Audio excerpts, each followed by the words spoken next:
Hey guys, just here for another chapter fucking 12, bud. Here we go, fucking. You gotta find it here, you know what I mean? If you guys want to hear it, we're at From Office Boy to International. The day of my 15th birthday, February 1930, was a bitterly cold day. Birthday or not, I've always thought of February as a mean little month. Hanging on the coattails of winter, which by then everybody has enough of. But on this particular day, I felt as if the sun was shining brightly. Stoke City's Victoria ground seemed an intimidating place as I stood outside. I was filled with awe, yet full of hope and expectation.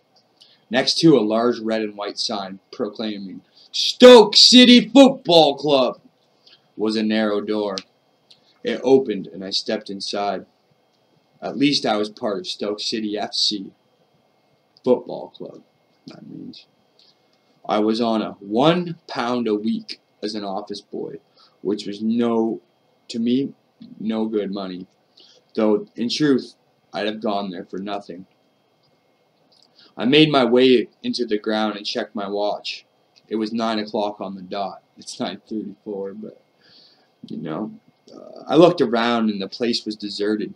Suddenly, from the adjacent door, a young girl of around my own age appeared. She looked me over and smiled. I smiled back. "Hello there," she said pleasantly. "Is your name Stanley Mathews?" I nodded, but I still couldn't find the confidence to speak. "I'm Betty Valance. My father's the trainer here." Again I nodded, and I smiled, but it provoked a puzzled look on her face, for the fear of her thinking me a simpleton. I finally drew up the courage to speak. "Pleased to meet you, Betty," I said. "And likewise," she said, the puzzled look disappearing to be replaced by her bright smile. "You look very nervous, Stanley. Really, there's no reason to be. You'll like it here. Everyone's nice. And as you'll find in due course, I have to report to Mr. Valance," I said, not wanting to appear late on my very first day or anything, but...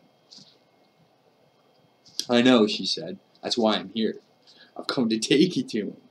He's already out there on the field with some of the players, bucking up. That's sick, dude." Betty and I stood at the side of the Victoria ground pitch, where Jimmy Valance was in the throes of a verbal attack on the group of players in his charge. Betty and I stood at the side of Victoria ground pitch, where Jimmy Valance was in the throes of a verbal attack on the group of players in his charge. The players didn't seem to mind. They stood hands on hips, some looking at him directly, others looking down on the turf. Their reaction to him was as if he was gently telling them ingredients for a cake, instead of questioning the status of their birth. In language bluer than Monday Club, I said. "Bluer than the Monday Club." As I say, they didn't turn a hair, but it rocked me back on my heels. It was the first time I'd been in the company of professional footballers, and it came as a big culture shock to hear the hard words and rich language. I looked at Betty. She stood watching with a benign smile on her face, totally unshocked. It was as if her father's words reached her ears, but sailed over. Her head and I were carried over the terracing by the icy wind. Jimmy Valance seemed a hard nut, a demanding taskmaster, but it would be long before I realized that there is little sentiment in football, and a club could not remain top class unless there was a strong discipline from top to bottom. Valance sent the players on a run around the cinder track that circled the pitch and made his way over to Betty and me. "Hello there," he said brightly. Was this the same man of a few moments earlier? It was as if he had undergone a change in personality of Jekyll and Hyde proportions. "You must be young Mathews." "Yes, Mr. Valance," I said nervously. He looked me over. "Work hard. Do everything you're told, and you'll be happy here." He said, "If you try to be a clever dick, you'll find we have a cure for that."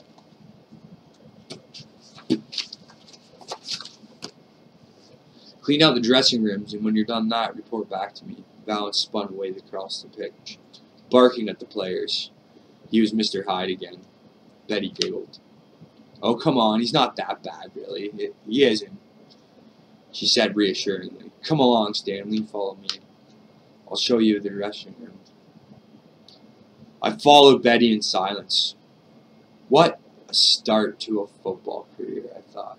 Cleaning out the dressing rooms in my best clothes. If I was the back of my father's shop.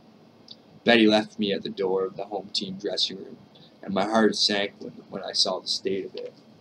The floor soaked in dirty water, and littered with small clumps of soil, strips of bandage and untie-ups, old china cups, some of the teas still in them, adorned the benches.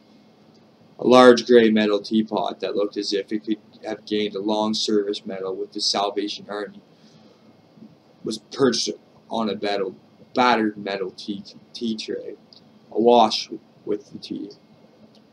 There was a large plunge bath sporting a dirty tide mark about 18 inches up its sides, and the base of the bath had more silt than the Nile Delta. I sat down on one of the benches, cupped my chin in my hand, and laughed. When you want to learn a profession, you must first start at the bottom. And there was no doubting. I was at the bottom. I grabbed a brush, pan and bucket of soapy water, and started in earnest to ensure the dressing room was like a new pin. Once finished, I stood and admired my handiwork, reporting to Mr. Valance and telling him in the dressing room was spick and span. "Have you done them both?" he asked. "Both, Mr. Valance?" I inquired. "Both," he repeated. "We have two, you know. Where do you think the opposition get changed? With us?" I returned to another scene of bedlam, but about cleaning away the dressing room with equal vigor. No sooner had I finished when the door opened and in walked Valance. He looked around the room. We used to listen to Stephen King. When the door opened and I walked, he looked around the room, checked the large plunge bath and toilet. "You'll do for me, son," he said. "Looks as if you enjoyed doing that job, did you?" I hadn't really, but I wanted to show my eagerness to do well. "I'll always try and do whatever you tell me, to the best of my ability, Mr. Valance," I said. "Then you'll be all right here, son."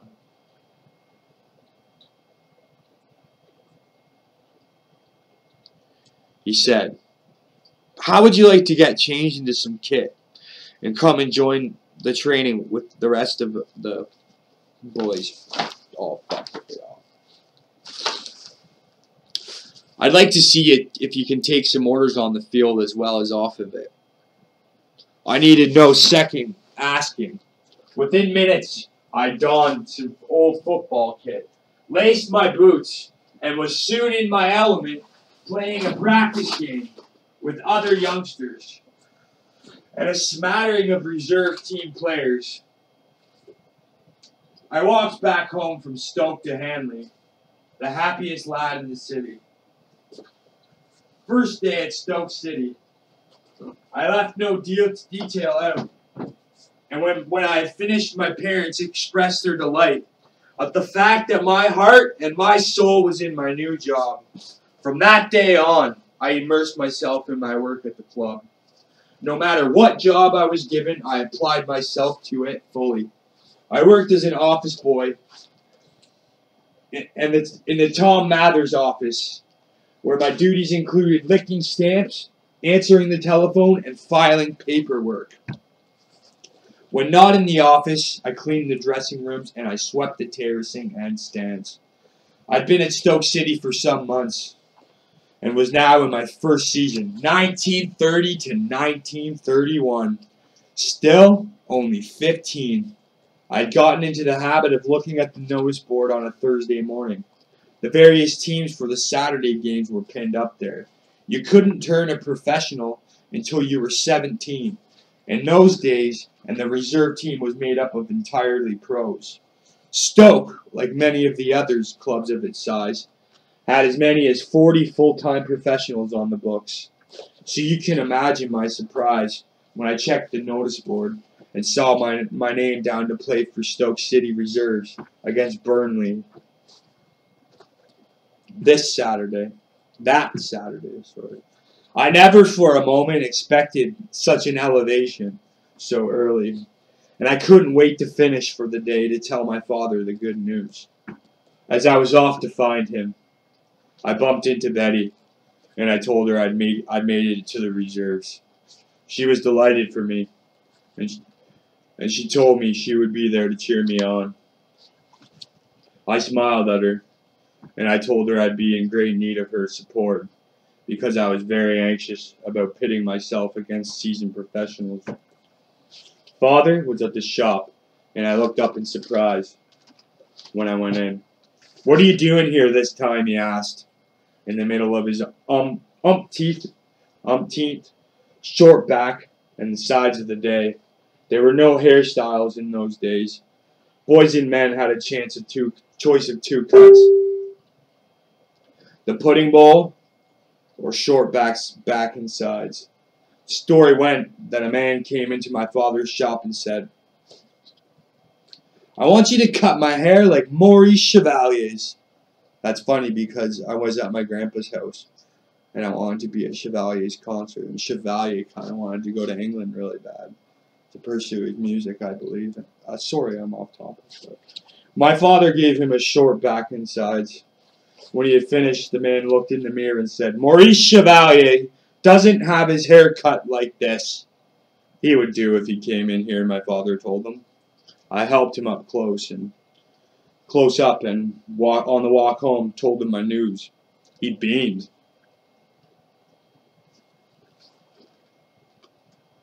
Then he offered his caution and realism. The chapter's called From Office Boy to International. It's a good book. Really good book, guys. Hey, you guys like it? Alright. My buddy John would like it. My friend John would love it.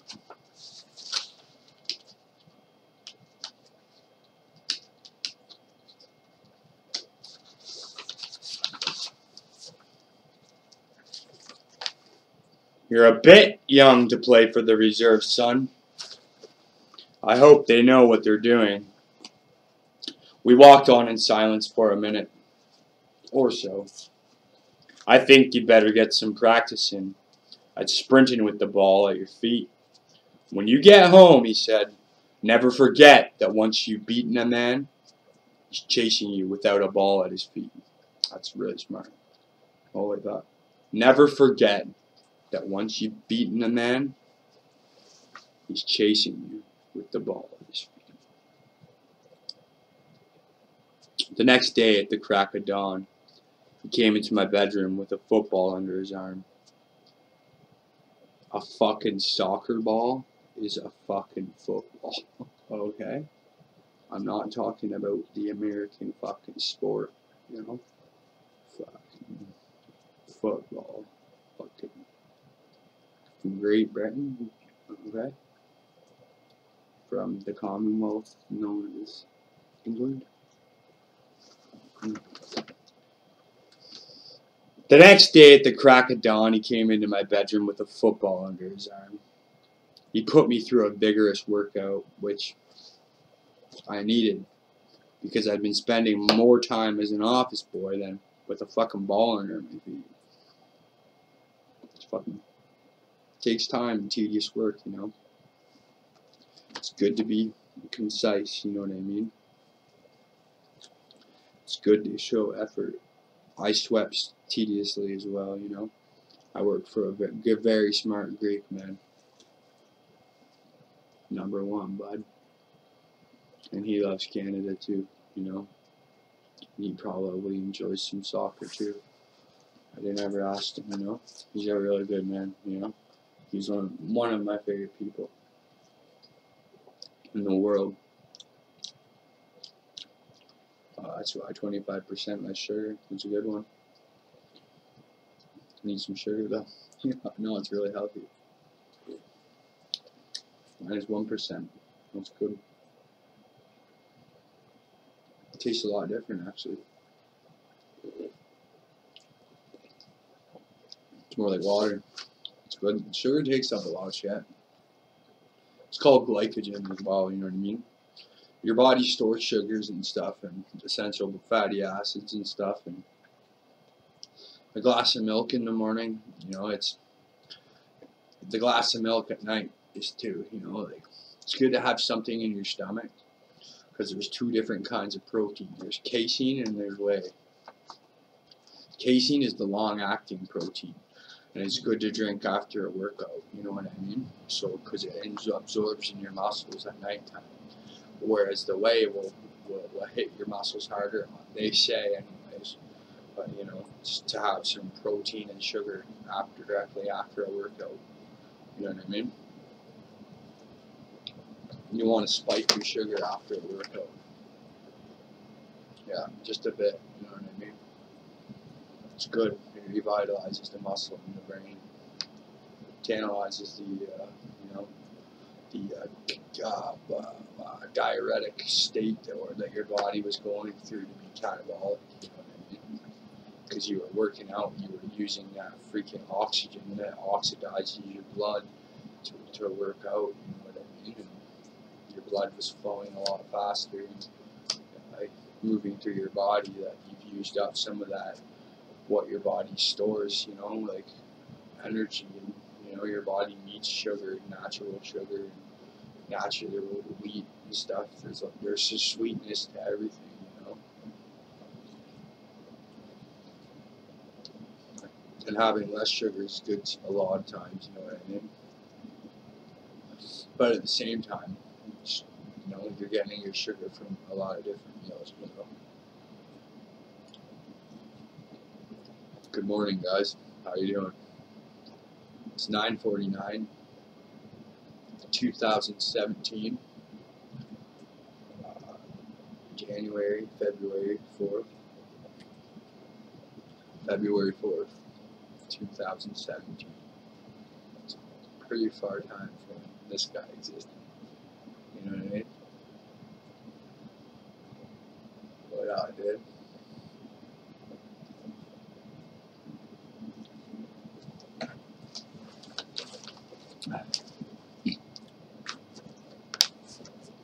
It may have been Stoke and Burnley reserves in front of a couple of thousand people, but that day, the 27th of September, I couldn't have been more excited if I was playing England against Scotland at a packed Wembley Stadium. As I ran onto the pitch, I was delighted to see, in addition to Betty, a gang of old schoolmates who had come along to lend their support. We won the game 2-1.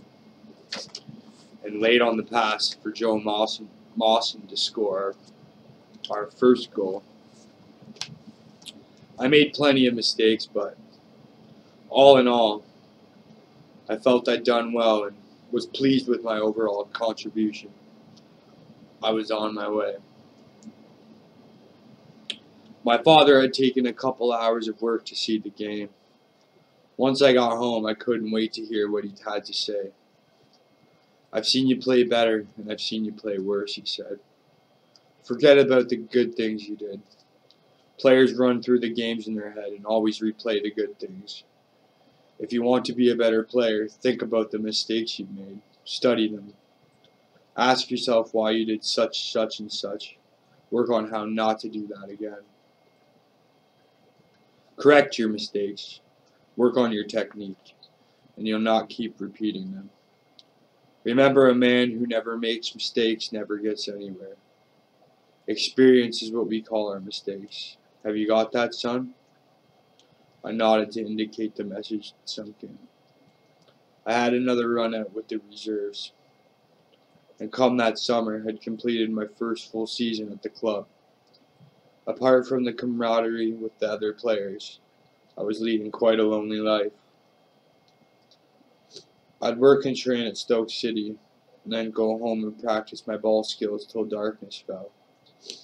Other lads my age had started to go out at night, but I was single-minded in my desire to be a footballer.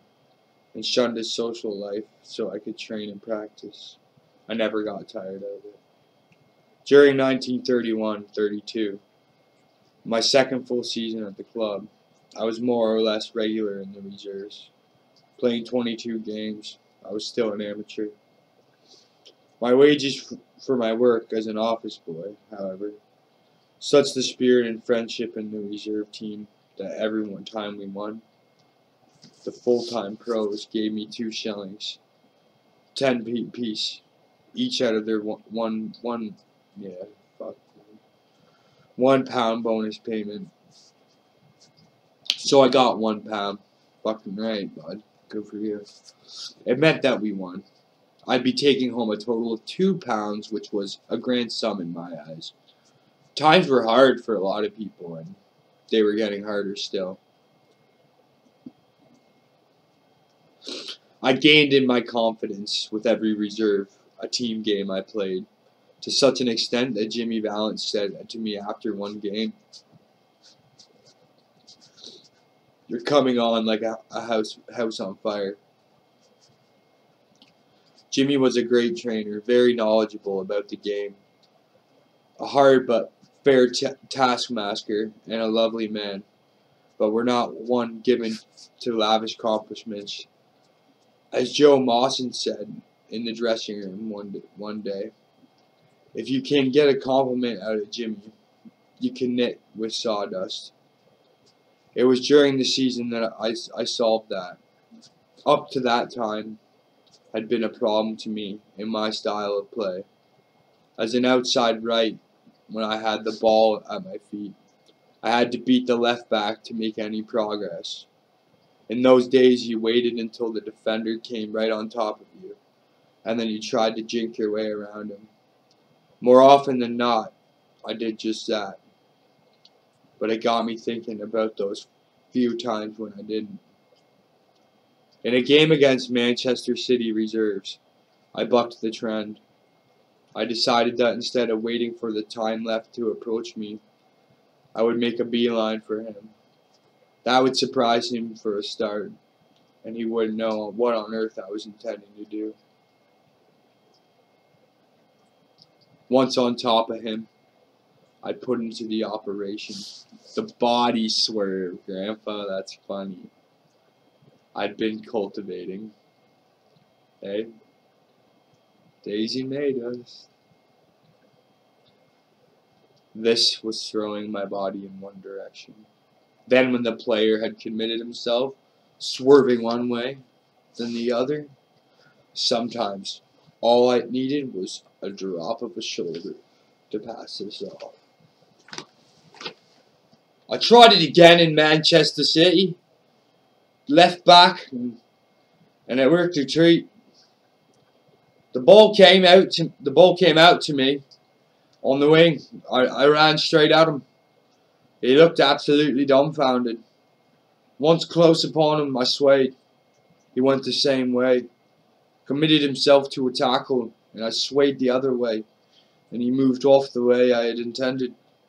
I tried to move several times during that game, and it worked as a treat every time. It wasn't until I read the match report in the local Sunday papers that it dawned upon me what an effect my body swerve technique had had. You know, such a paper talk could have made a man lad swollen-headed. Such paper talk could have made a young lad swollen-headed.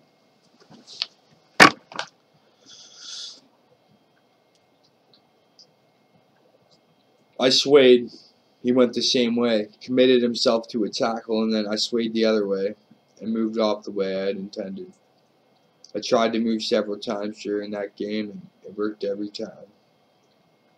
It wasn't until I read the match report in the local Sunday papers that it dawned on me what effect my body's technique had had. Fuck, Eric, I wish you would have been here, but I love you, man. Such paper talk could have made a young lad swollen-headed, but my father's down-to-earth realism instilling itself in me.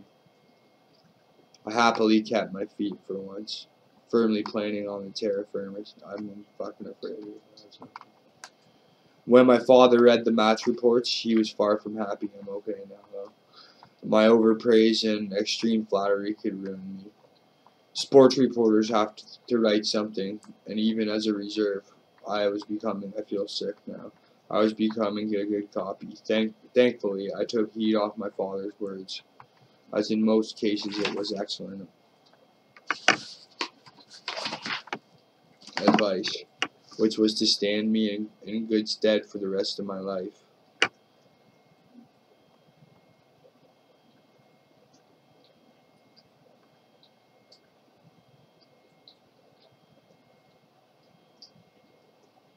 With my father and Jimmy Valance watching over me, there was no way such journalistic flattery would go to my head.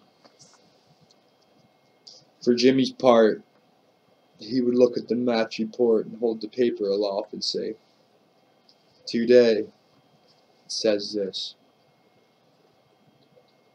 Tomorrow, it'll be wrapped around haddock and chips." Haddock is fish, and chips are fries. So fish and fries. Or fucking, what up, Trump? How you doing, bud? No, that's bullshit.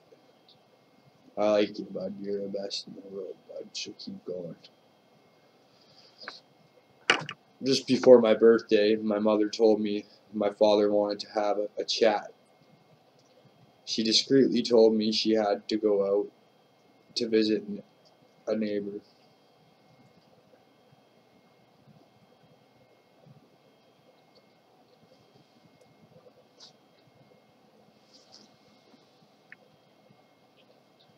Sorry guys, I lost my spot on the page here.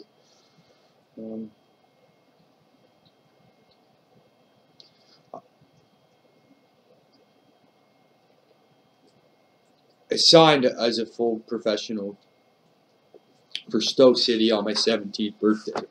In 1932, the weeks preceding to my birthday were among the longest I'd ever experienced. Time just couldn't pass quickly enough for me.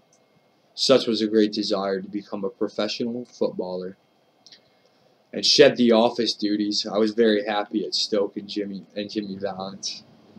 He had helped me tremendously, often supervising extra training sessions for me. I had matured physically and mentally. Several clubs were chasing my signature, and in the weeks coming up to my birthday, my father was a busy man. A bevy of managers visited him at the shop in hope of persuading him to allow me to sign for their respective club. Tom Mather was aware of all the visit my father's shop every day. Sometimes twice a day, you know what I mean? The national press had become aware of me and were predicting a great future for the young Stanley Mathews. My father was at pains to keep all the managers away from me, and rightly so. You know what I mean? At that age, I could have easily fallen prey to a silver tongue. His experience as a boxer, standing him in good stead when it came to negotiations. Just before my birthday, my mother told me my father wanted to have a chat with me. She discreetly told me she had to go visit a neighbor. When my father arrived back at the shop and told me she had to go out back of the shop, he sat down in his favorite chair by the fire and beckoned me to sit opposite. He told me he'd been talking to a lot of managers and the time had come for me to be brought into the situation. He informed me of every club that was interested in my signature and what they were willing to offer to pay for my accommodation. I listened agog and with little disbelief as the famous names tripped off his tongue, and Wolverhampton Wanderers, Birmingham City, Aston Villa, Leicester City, Leicester City, FA Cup, holders, West Bromwich Albion, Bolton Wanderers, Newcastle United, and Huddersfield Town. Of course, there's Stoke City as well. He said, I've purposely left them till last. Mr. Mathews is worried. He thinks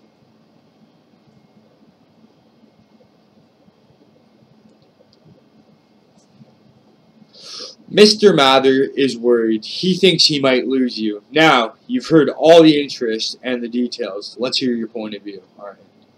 I started to speak my mind, but was racing through everything he had just told me. And the conversation started to meander. He held his hand up. Think this over, son. I'm going for a walk around the block. Let me know your thoughts when I get back.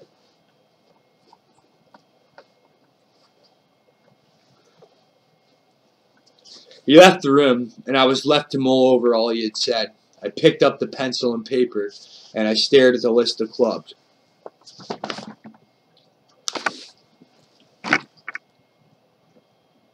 And what they had been offering. I got halfway through the list and threw the pencil to one side. There was only one club for me. When my father returned, I told him I wanted to sign for Stoke City.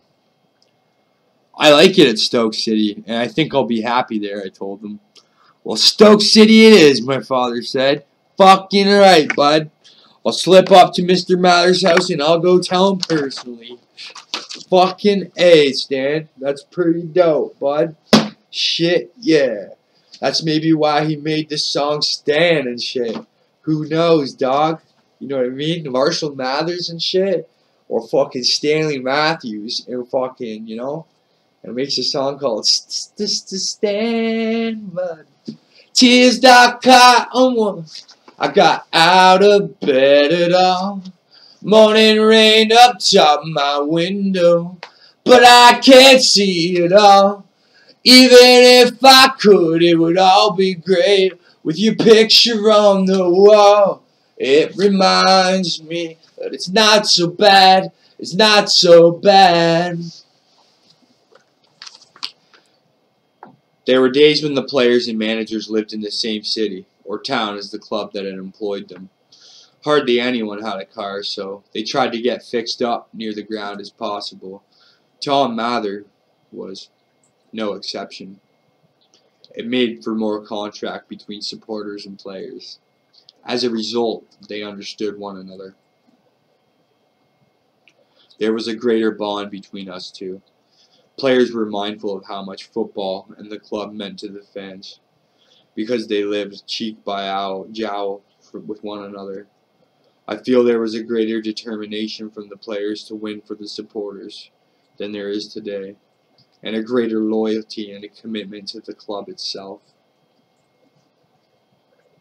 These days, top players lived in secluded houses, mansions, and in some cases miles from the club for which they play, and have little or no contract with their supporters, even on match days. Many Premiership players arrive at the clubs, their clubs, with the fans held back between metal barriers. And some yards away, almost as if they are film stars arriving for a movie premiere. Little wonder there is lack of misunderstanding on the part of many players. Today, where the true loyal supporters are concerned, my father went and told Tom Mathers the news.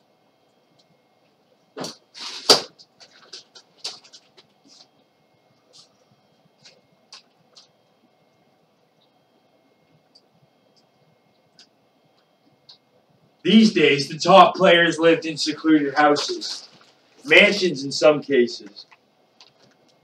There are supporters, even on match days. Many Premiership players arrive at their clubs with the fans held back behind metal barriers. Some yards away, there is a lack of understanding on the part of many players. Today, where the true loyal supporters are concerned. My father went and told Tom Mathers the news. Tom was a Stokes manager from 1923 to 1935, a 12-year stint. That was not uncommon for a manager in those days.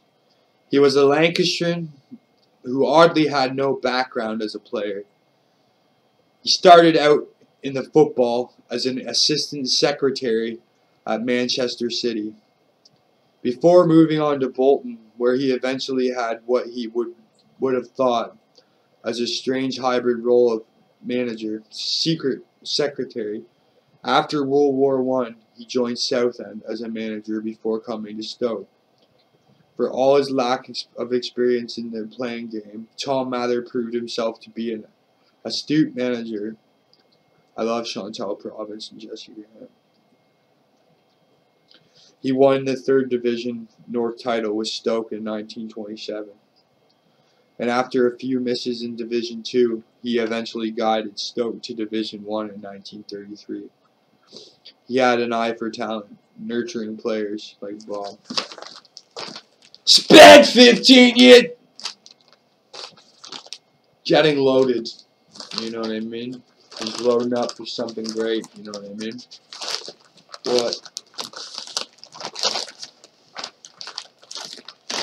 McCrory, better the ability to the ability to sport the ability, he said. He used to say.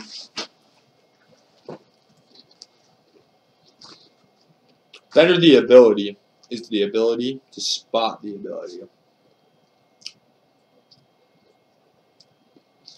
Better than the ability is to spot the ability.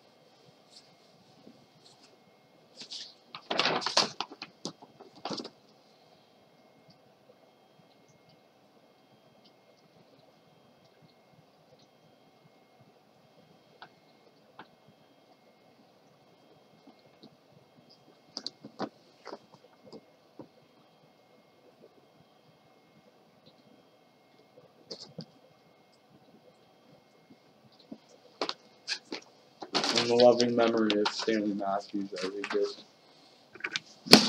And I leave you guys to wonder what's going to happen next, you know?